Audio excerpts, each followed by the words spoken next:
Hi everyone. First and foremost, I'm sorry for not posting for the last 3 weeks, and thank you for all your kind words of encouragement and understanding. Let's get right into today's stories, but before I do, I have a big surprise for you. Unless you're listening while you're driving and don't have access to a screen, please take a look at it now. Although I've been absent, I've been working on a new way to bring you my videos. Ta-da! What do you think? Huh? It brings a bit more of the Japanese vibe, I believe. Alright, that's enough. Let's get started.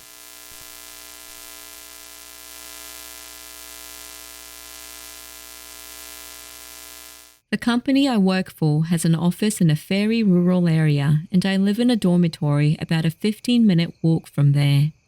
Last week, a 35-year-old senior, let's call him Mr. Kato, who lives in the same dormitory, passed away, and there was a funeral, but the story about his death that I heard from his friend, let's call him Mr. Saiki, really creeped me out. Let me just say that the way he died is completely abnormal. The route from the office to the dorm is to leave the back gate of the office, go through a residential area, turn onto a prefectural road, walk a little, and then turn onto a narrow road again. There's a small stream running perpendicular to that narrow road, and you have to cross a bridge to get to the dorm. Apparently, Mr. Kato fell into the shallow stream under the bridge and died. It's a tiny bridge and it's only about 2 to 3 meters high, not high enough to kill you if you fell off. It's a height that someone can jump off of and land feet first, although you might injure your knees or your ankles if you land wrong. Anyway, Mr. Kato fell head first and hit his head hard on the riverbed and died. There was no sign of a struggle at the scene, and even if it was a case of unaliving himself, it's hard to imagine that someone would have chosen a place like that to do so.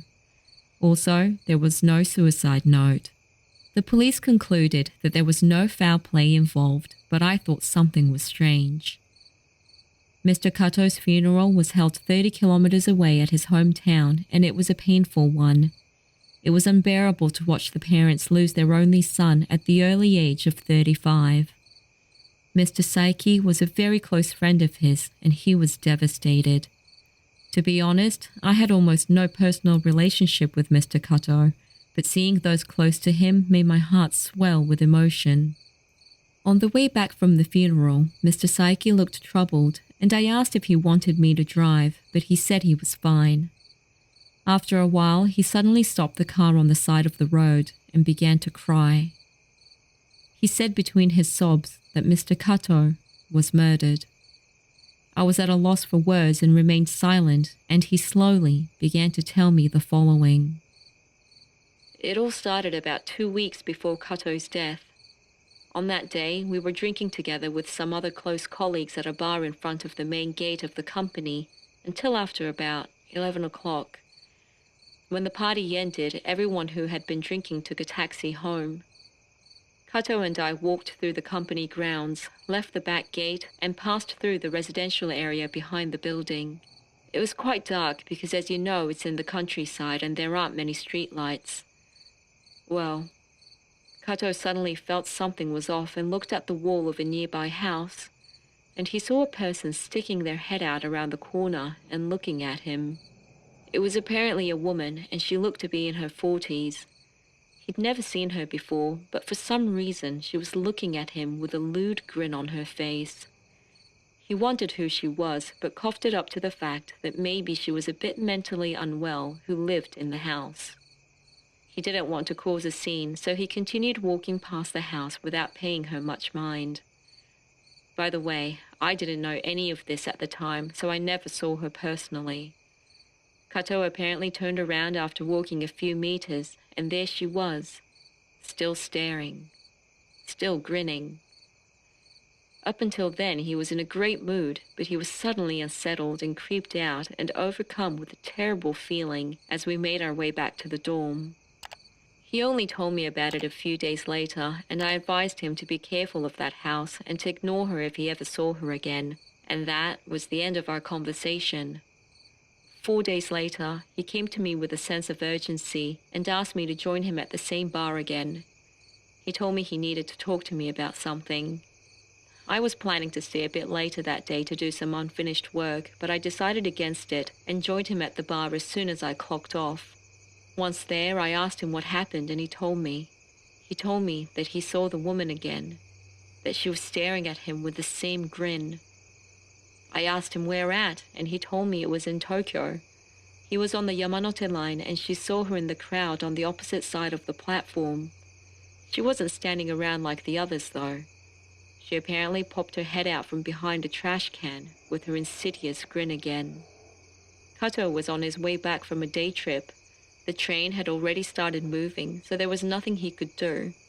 At this point, I wondered whether he might be having some psychotic break or something. I mean, if that woman was mentally ill and was somehow obsessed with Kato, there was no way she could have known about his business trip nor his destination. Even if she followed him, it would have been near impossible for her to know which train he would take or what car he was riding in, so she ultimately couldn't have gotten ahead of him. The subway in Tokyo is like a crazy spider web with hundreds of people walking around in all directions. Was she just Kato's imagination? But nothing other than this woman seemed to be bothering Kato. He was doing really well at work and was having a lot of fun in his private life. He wasn't behaving like someone on the verge of a mental breakdown or anything. After he finished talking, I told him to avoid her at all costs because she definitely seemed to be dangerous. And it was a few days after that I saw her too. On that day, Kato and I were on our way to a Chinese restaurant, the one near the main gate of the company. Kato suddenly stopped in his tracks and silently pointed ahead. I looked at what he was pointing to, and there she was. Again, she was poking her head around from the corner a few blocks away, grinning at us. I gotta tell you, I freaked out and I froze for a few seconds. But then anger overtook me and I made a run for her to confront her. As soon as I started to run, she quickly ducked behind the wall, and when I got there, I couldn't find her anywhere. This was the moment I knew she was real. But what could we do?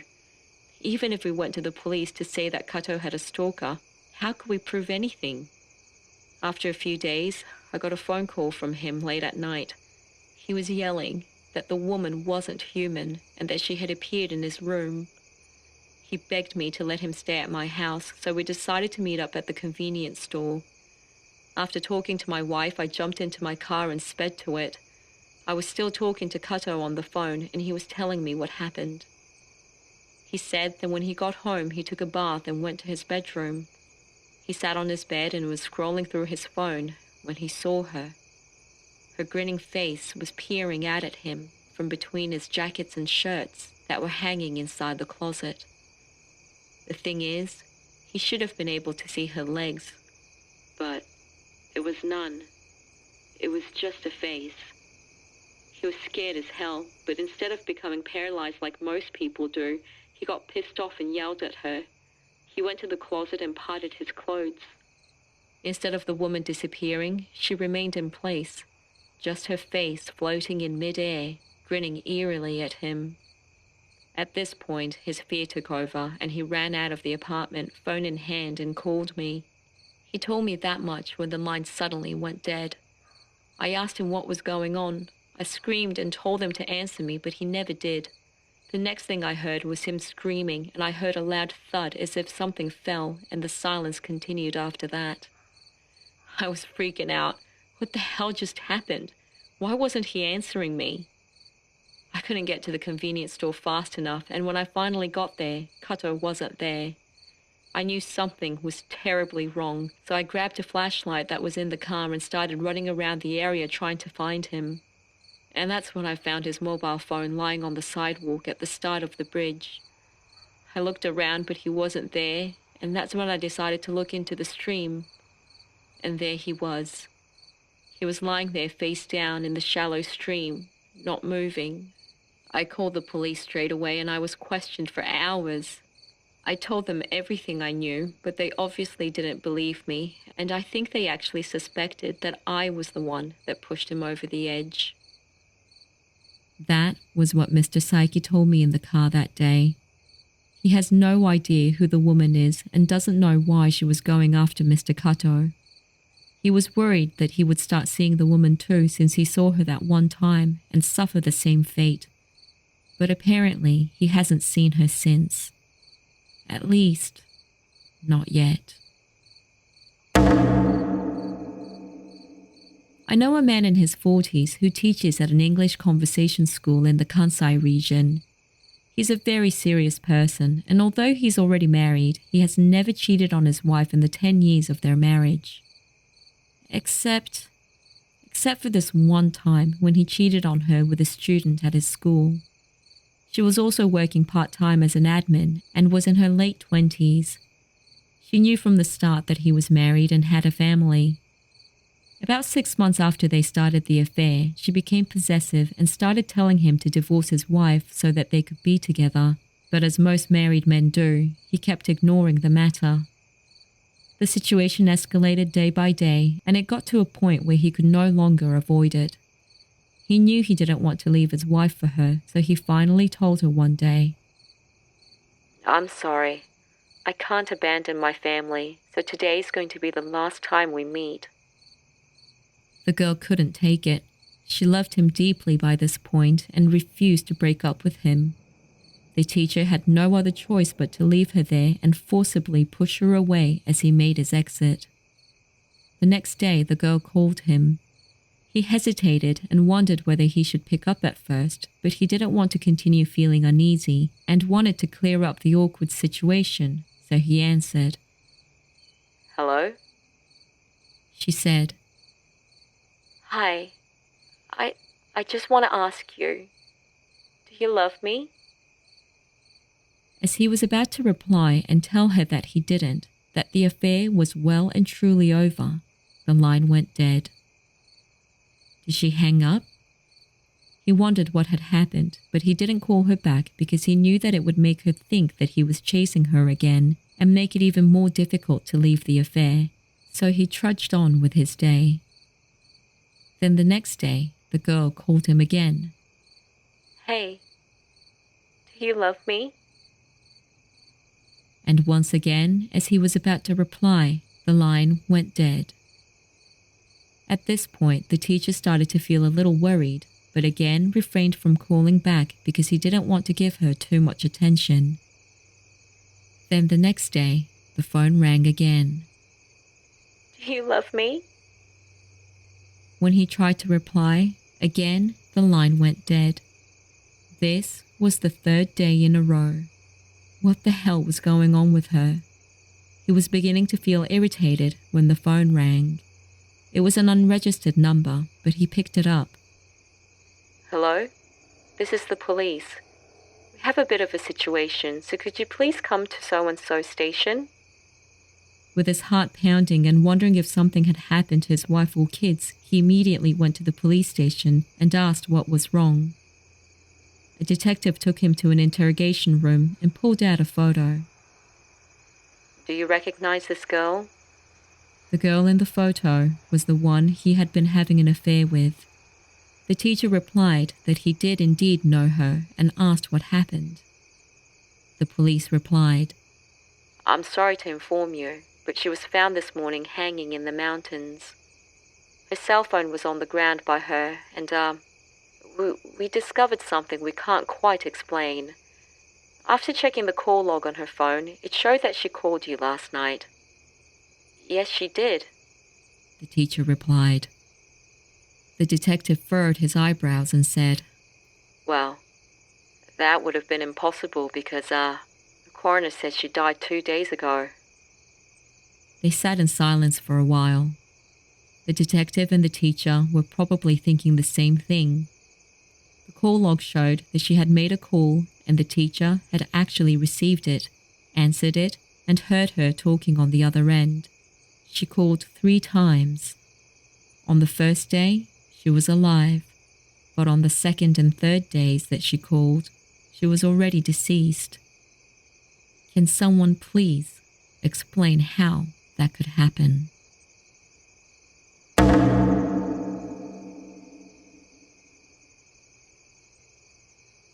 The following story was shared on a Japanese website called Paranormal Channel that sort of works like 2chan. People post anonymously on various bulletins and create threads that people can reply to. Let's begin. This is a story that really happened to me in the last 6 months. There was a strange day when I was out and a series of weird things occurred, and when I got home that day, I wondered if there was a blackout sometime during the day. The clock on all my home appliances, including my computer, TV, video, and air conditioner, were reset to factory settings.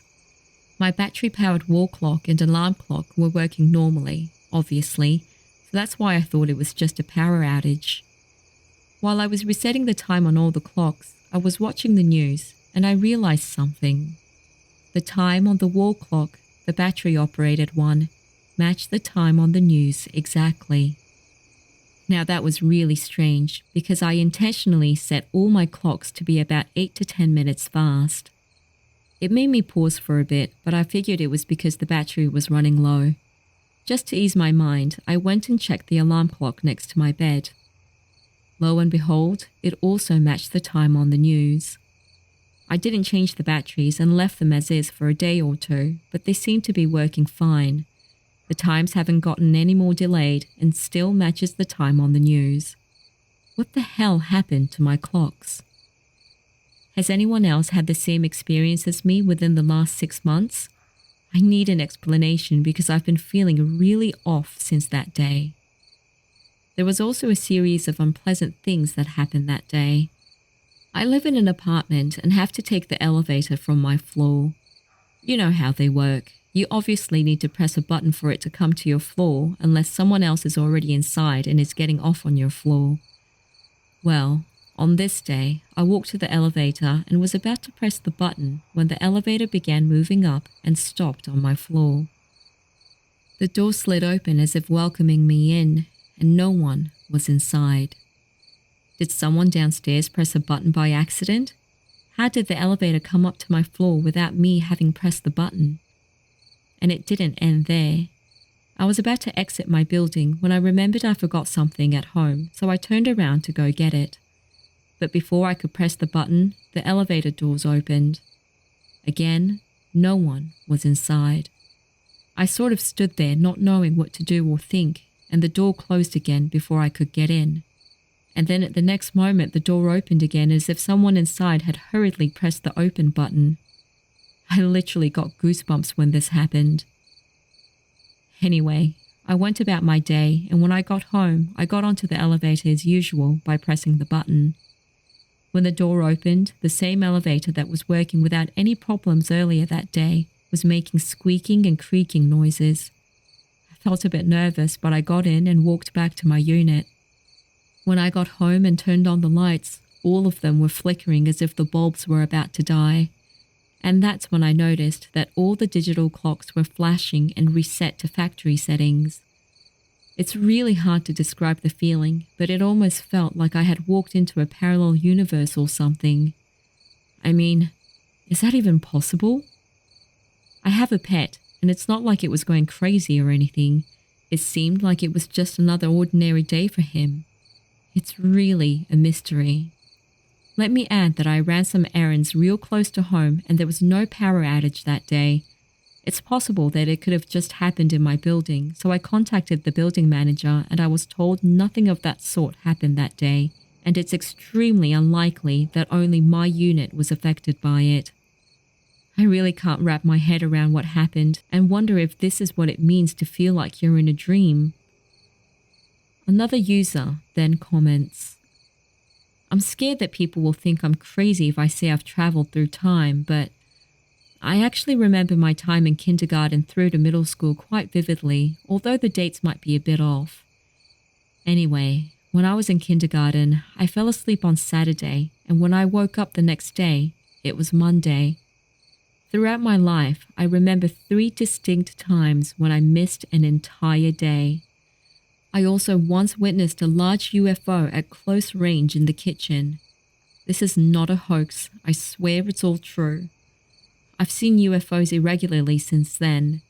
I've wondered a few times throughout my life whether I'd been abducted, but unfortunately I don't remember it. There really are some strange things in the world. This story is really intriguing. Have any of you experienced something where a chunk of time went missing that you can't explain at all? It's never happened to me, but I've heard of a few cases and they're all extremely perplexing. If you have a story of your own, please reach out to me as I'd love to hear them. Anyway, that's it for today, guys. If you got this far, I hope you enjoyed the stories and I hope you tune in again next time. For those of you who haven't subscribed yet and you love everything creepy, please do so as it really helps me out. Thank you so much. See you again next time. Cheers.